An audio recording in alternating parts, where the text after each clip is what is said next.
Jurisdiction or state jurisdiction means the authority to effect legal interest, or the exercise of a state court authority within its territorial boundaries.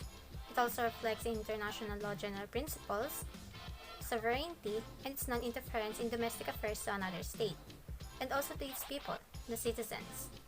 The term jurisdiction may vary in transnational issues. It categorized into three. The first one is the jurisdiction to prescribe to conduct norms. It enacts laws that are applicable to individuals, property, and events, both within inside and outside its territory. The second one is the jurisdiction to adjudicate, the power to hear and settle legal disputes.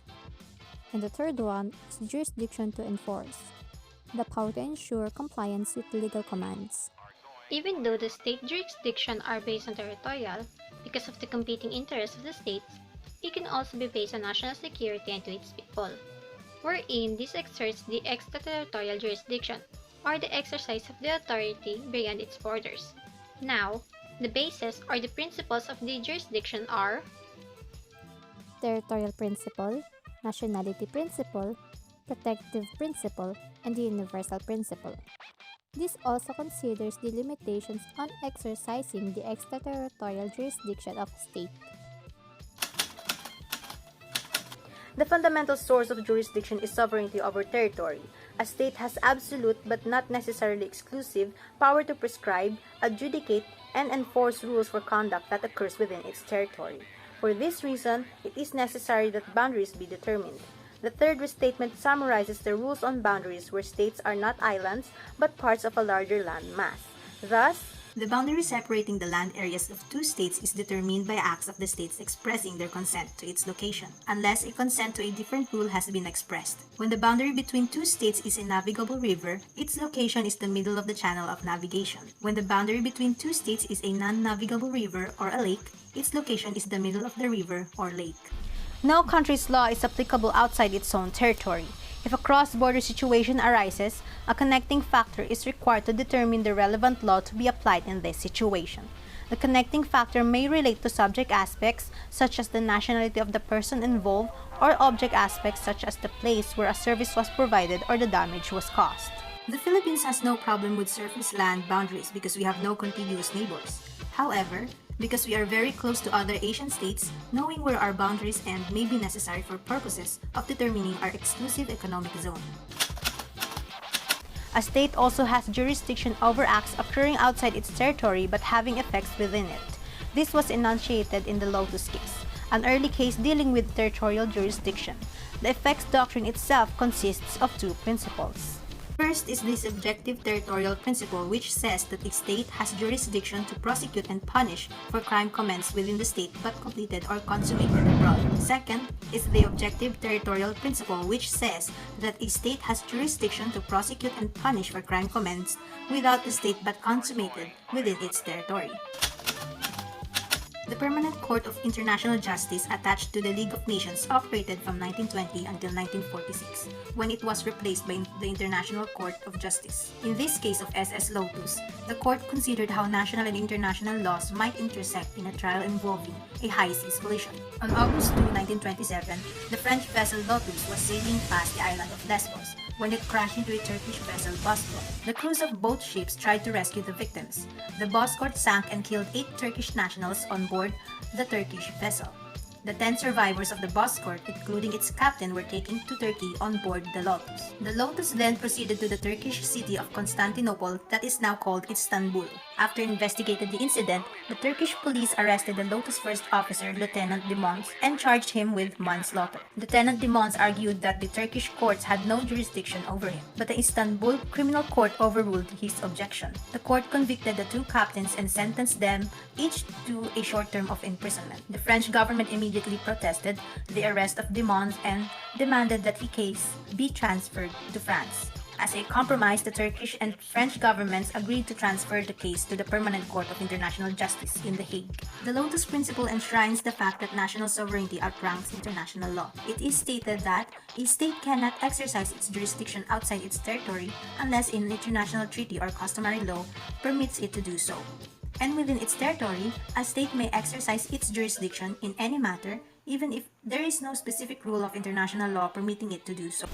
The Lotus case is significant in that the court said that a state would have territorial jurisdiction, even if the crime was committed outside its territory, so long as a constitutive element of the crime was committed in that state. Today, we call this subjective territorial jurisdiction. In order for subjective territorial jurisdiction to be established, one must prove that the element of the crime and the actual crime are entirely separable. In other words, if the constituent element was absent, the crime would not have happened. Regarding crimes committed on foreign vessels within Philippine territory, the Supreme Court had this to say. There are two fundamental rules on this particular matter in connection with international law. The French rule according to which crimes committed aboard a foreign merchant vessel should not be prosecuted in the courts of the country within whose territorial jurisdiction they were committed unless their commission affects the peace and security of the territory. And the English rule based on the territorial principle and followed in the United States, according to which crimes perpetrated under such circumstances are in general triable in the courts of the country within whose territory they were committed. Of these two rules, it is the last one that obtains in this jurisdiction because at the present, the theories and jurisprudence prevailing in the United States on that matter are authority in the Philippines, which is now a territory of the United States. In 20th century, Jade is a town on the southern edge of British Columbia at the northern end of the Columbia River Valley. It was an economic town because of a smelter run by the Consolidated Mining and Smelting Company, a corporation that used the smelter to process lead and zinc. Smelter provides good-paying jobs for the people who lived there. Unfortunately, the side effects of the smelter caused a huge damage. The smoke that it's producing was laden sulfur dioxide. The smoke floated south down the river valley, crossed over the international border with the United States, and affected the forests and farms near the border north Washington state. The citizens in Washington complained that Consolidated Mining and Smelting in 1925. There was a compensation offered initially and it broke down over details, and the citizens appealed to the federal government of the United States, claiming that its smoke is damaging lands belonging to the United States. The US argued that Canada could be required to ensure that corporations in Canadian territory were regulated so that air pollution not damage American lands. Canada argued that American claims of damage were overestimated and the compensation had already been offered. Such states were responsible under international law for pollution that caused damages to the land and property of another state. This precedence has to be cited often as climate change caused damages are taken to international tribunals or arbitration. Nationality is one of the two principles that support the exercise of jurisdiction by reference to a person involved in the conduct of issue. It is sometimes called active personality principle. Nationality principle shows that the sovereign states are able to use their jurisdiction which govern the conduct of its nationals even when they are outside of the sovereign's borders. This kind of principle is commonly applied to the crime of murder. For example, a Filipino citizen can be prosecuted in the Philippines for a murder committed abroad. When in corporations, aircrafts, and ships, it will depend to the jurisdiction of the states in where they are incorporated and are registered. But the state cannot exercise their jurisdiction until the national comes within the territory of his or her state. The relationship between state and citizen is a central problem of international law. It is well established that the state can regulate the citizen conduct even when the citizen is overseas. It is also clear that the state must protect its citizen. In this principle, the state may apply law to an act committed outside of its territory by a person not its national, where the victim was its national. This is the second of the two principles that support the exercise of jurisdiction by reference to a person involved in the conduct at issue. The first one is the nationality principle. It is the most complicated form of principle. Countries like United States have traditionally opposed this because for them, it is too unfair because both sides are intruding too deeply on the sovereignty of other states. They don't ordinarily use this principle for ordinary crimes like murder, but they use it for an organized attack or terrorism.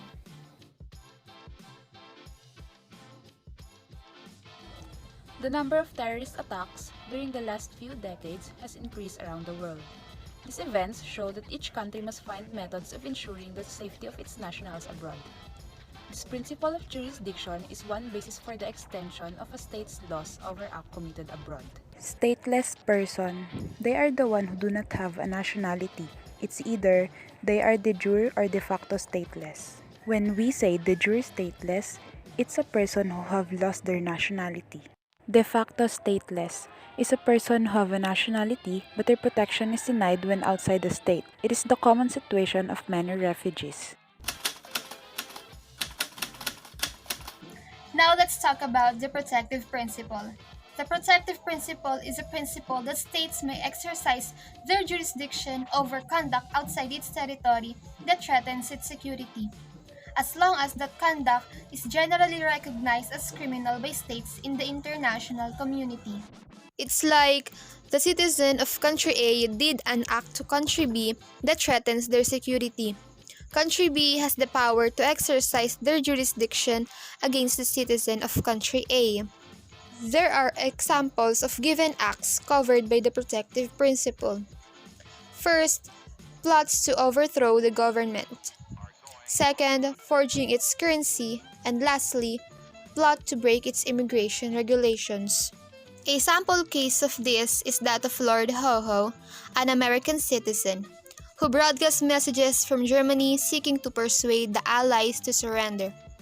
Until 1940, he held a British passport. After the World War II, he was convicted of high treason in the United Kingdom.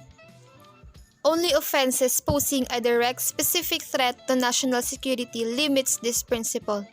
When applied to terrorist activities, a more liberal approach may be applied.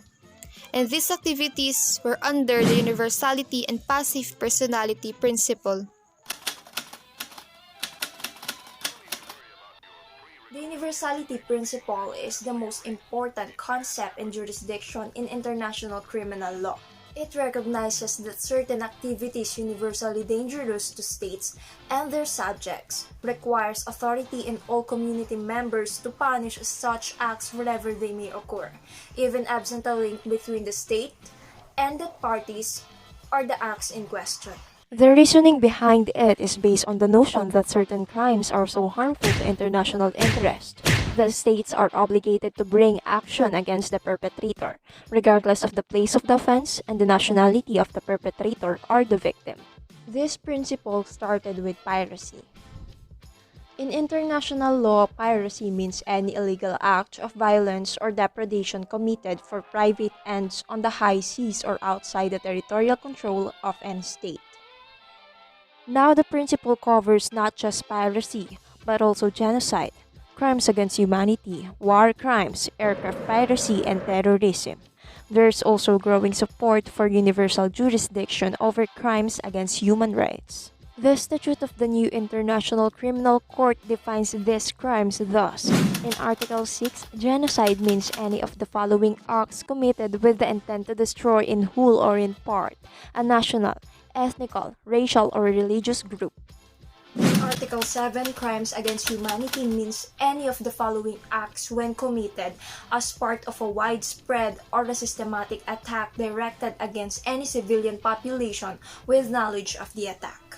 Murder, extermination, enslavement, deportation, imprisonment, torture, rape, persecution, enforced disappearance of persons, the crime of apartheid, and other inhumane acts of a similar character. The most serious crimes are termed grave breaches and provide a legal definition of a war crime.